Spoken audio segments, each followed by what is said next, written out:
रत्ना को मिला जादुई पत्थर। रत्ना अपने माता पिता की इकलौती संतान थी। बचपन से ही वो विदेश में रही थी, लेकिन फिर भी उसके अंदर भारतीय संस्कार कूट कूट कर भरे थे।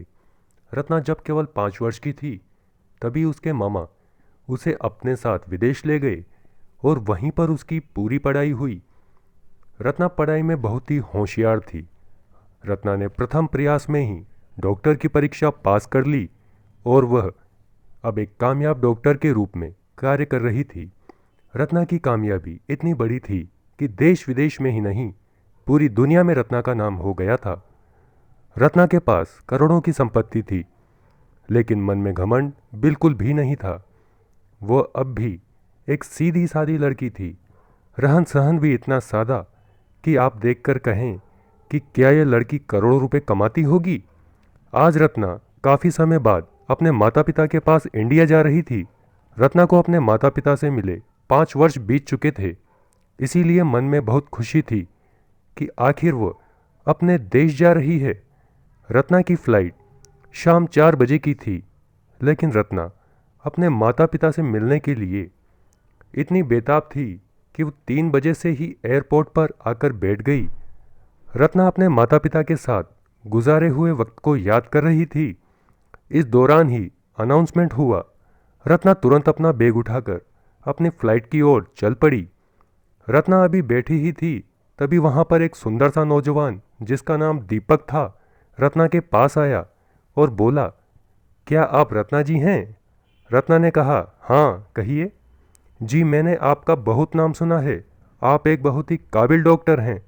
मैं पिछले 1 महीने से आपसे मिलने का प्रयास कर रहा था, लेकिन किसी न किसी कारण यह संभव नहीं हो पा रहा था। आखिरकार आज भगवान ने मुझे आपसे मिला ही दिया। रत्ना चौंकती हुई बोली, लेकिन आप मेरा इंतज़ार इतने समय से कर रहे हैं। आपको मुझसे ऐसा भी क्या काम था? दीपक ने कहा, मेरे पास एक ऐसा चमत्कारी पत्थर है जिसकी मदद से आप मरते हुए आदमी को बचा सकते हैं, गहरे से गहरा जख्म भर सकते हैं। रत्ना ने आश्चर्य से पूछा, कहाँ है वो पत्थर? मुझे भी देखना है। अगर आपकी बात सच हुई और सच में ऐसी कोई चीज है, तो यह हमारी दुनिया के लिए वरदान साबित होगा।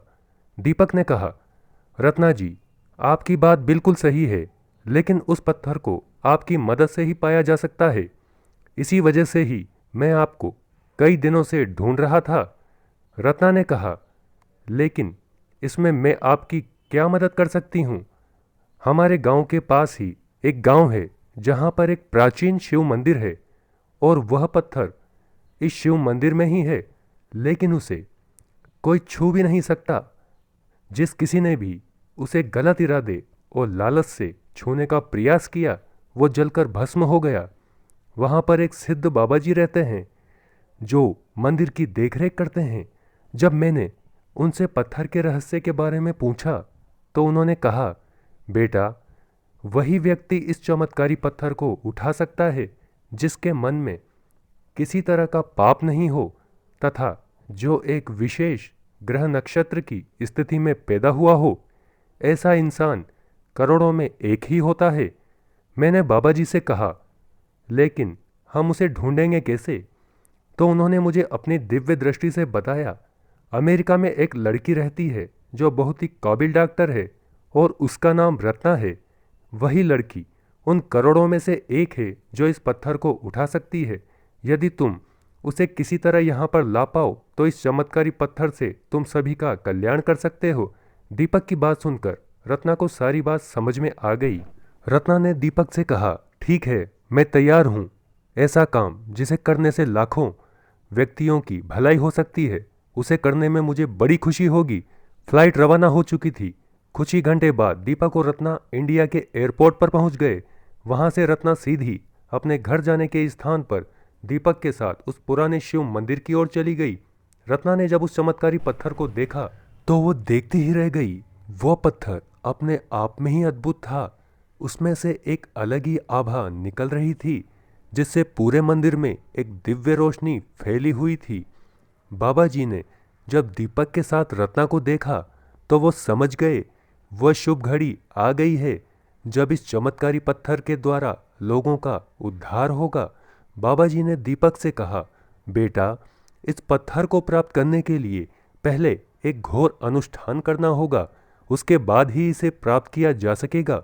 बाबा जी ने अगले दिन सुबह ही अनुष्ठान प्रारंभ किया और अनुष्ठान की समाप्ति पर रत्ना ने वो दिव्य पत्थर प्राप्त किया।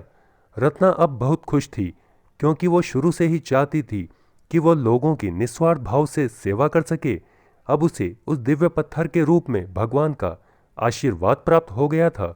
रत्ना जब तक जीवित रही, उसने उस दिव्य पत्थर की सहायता से बेसहारा और गरीब लोगों की भरपूर सेवा की। दोस्तों, आपको हमारी कहानी कैसी लगी कमेंट करके ज़रूर बताएं। चैनल को लाइक शेयर सब्सक्राइब करना ना भूलें।